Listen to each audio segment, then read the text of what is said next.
Ce n'est pas que j'ai déjà remporté le prix ou que j'ai déjà atteint la perfection, mais je cours pour tâcher de le saisir, puisque moi aussi j'ai été saisi par toi, Seigneur Jésus. Non, je ne pense pas l'avoir saisi, mais je fais une chose. J'oublie ce qui est en arrière, je me porte vers ce qui est en avant. Je cours vers le but pour remporter le prix de la vocation céleste de Dieu en toi, mon Seigneur Jésus-Christ. J'essaye de partager cette pensée avec les enfants de Dieu. Et si en quelques points ils sont d'un autre avis, Seigneur, je sais que tu les éclaireras là aussi. Seulement, au point où nous sommes parvenus, je veux marcher d'un même pas avec eux. Je veux porter le regard sur ceux qui marchent selon le modèle biblique et suivre leurs pas. Je ne veux pas marcher en ennemi de ta croix, Seigneur Jésus. La fin de ceux qui marchent ainsi sera la perdition. Ils ont pour Dieu leur ventre. Ils mettent leur gloire dans ce qui fait leur honte. Ils ne pensent qu'aux choses de la terre.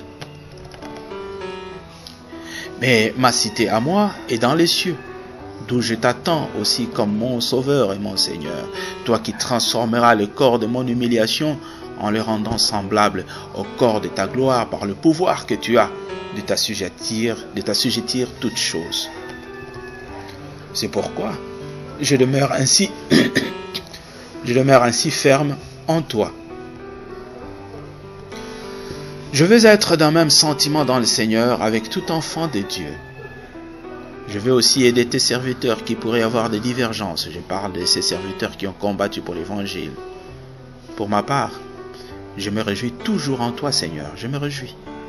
Que ma douceur soit connue de tous les hommes. Tu es proche, Seigneur. Je ne m'inquiéterai de rien, mais en toute chose, je te ferai connaître mes besoins par des prières et des supplications avec des actions de grâce. Et ta paix qui surpasse toute intelligence, je le sais, gardera mon cœur et mes pensées en toi.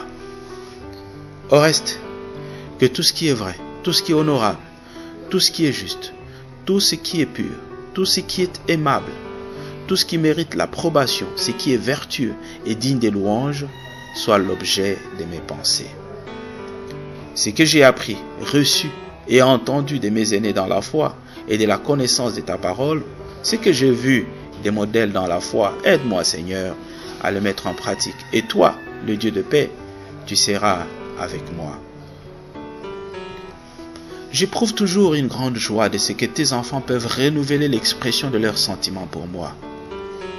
Ce n'est pas en vue de mes besoins que je dis cela, car Seigneur, tu m'apprends à être content de l'état où je me trouve.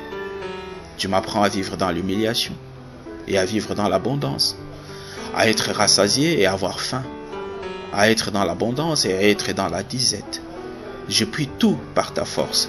Cependant, il est bien que tes enfants prennent part à la détresse de tes serviteurs en pourvoyant à leurs besoins.